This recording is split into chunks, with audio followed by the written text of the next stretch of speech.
Son of Man must be, he talks about how he must be crucified in order to be lifted up. That's right. Just as the snake was lifted up.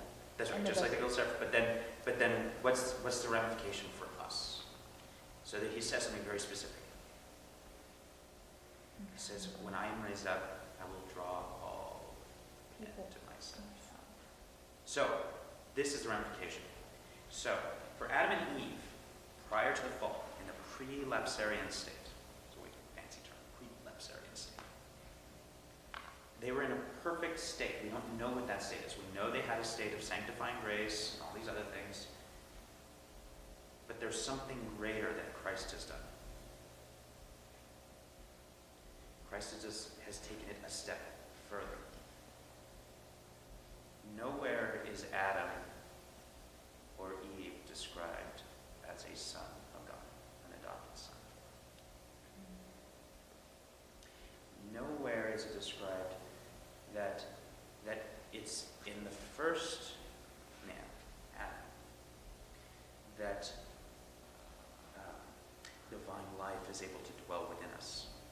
It's not through Adam that divine life can dwell within us. It's through the second Adam. It's because of Christ, because Christ united human nature with a divine nature.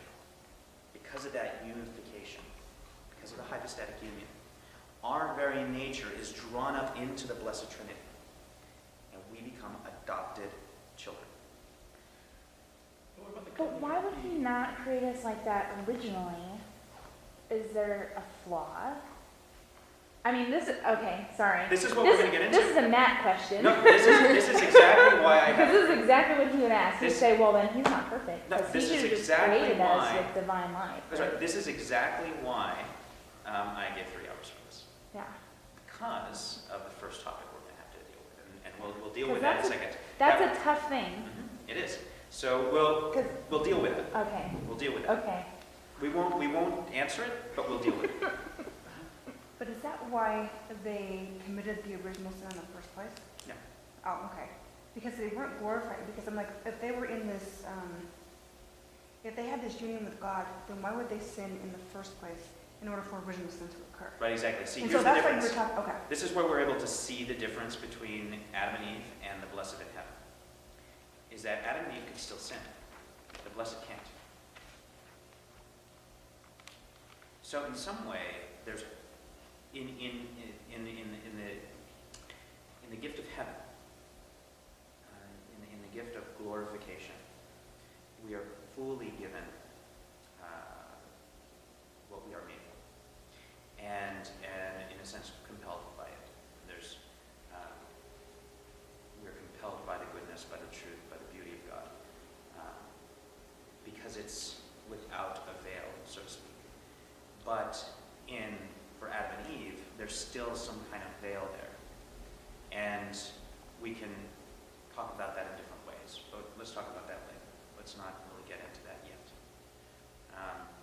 What I'll say briefly, though, about that is that the Garden of Eden was here in a contingent creation, whereas heaven is not here in a contingent creation. It's not in a world that has tsunamis. The fact that the world has tsunamis is not a bad thing. That's actually the way it works. Earthquakes are the way this place works. Yeah, we end up dying and suffering as a result of it, but that's not an evil in the same way as a moral evil is.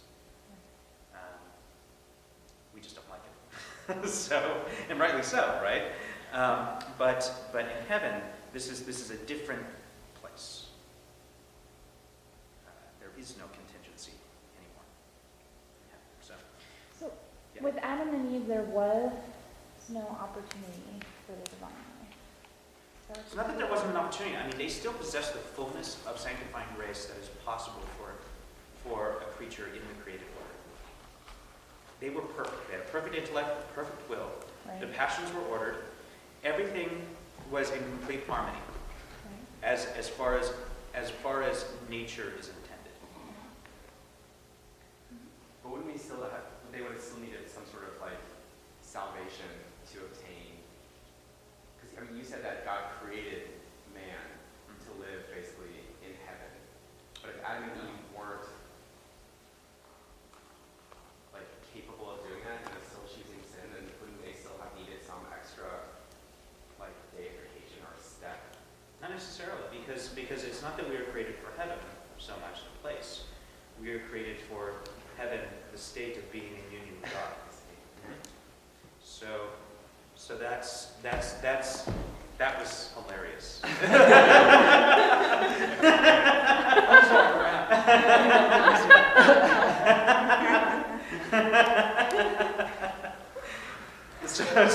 So when the next Dukes of Hazzard show, it's gonna be, don't try out, don't audition. Yeah. So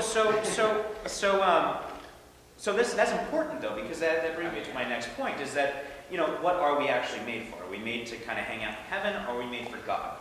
And my favorite saint, of course, was St. Thomas Aquinas, who had a very famous moment, very, very famous moment in his life. It's one of the recounted things of his life. The brothers are always spying on the brothers.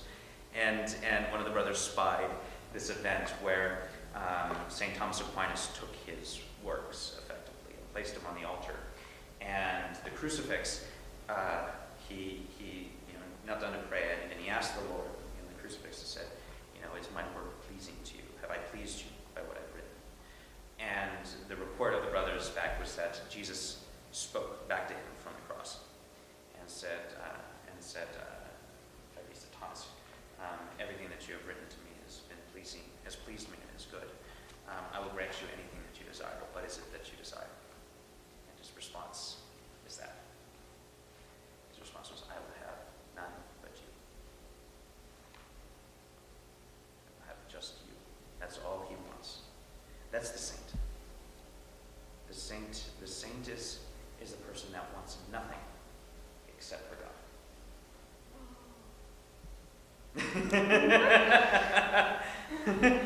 Light. Aquinas simply wanted God. And that's hopefully the direction that we're moving in our lives, is that we're progressing to a point of coming to know God and understand him, understand his plan, understand his church, and live the Christian life so that more and more every part of ourselves is converted to the Lord. So that every part of us yearns for the Lord. It's kind of like, if you've ever been in love, and I assume that everybody in here has been in love at least once, or at least some kind of close analogy, like an infatuation, right? And I don't want to say infatuation in a negative way, but infatuation in a positive way. And where it's almost physically distressing to not be with a person, like you're in physical distress, to not be with this other person, to not hang out with them. And that's hopefully the type of progression that we're having with God. That when we are not realizing his presence, because he's always here, but when we're not realizing his presence with us, in us, constantly, that we are physically in agony. Not just mentally or emotionally, but we yearn in every fiber of our being to be with God. And why is that? Because God is everything that we are created for. He is what we are created for.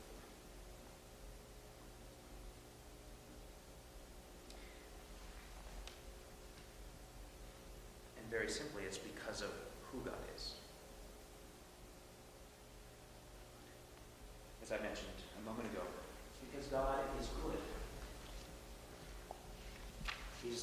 He is love itself.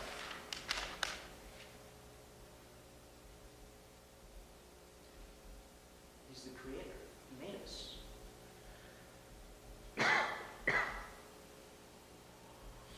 He's all-knowing. He's omnipotent, all-powerful, omnipresent, everywhere. He's all these things, perfect.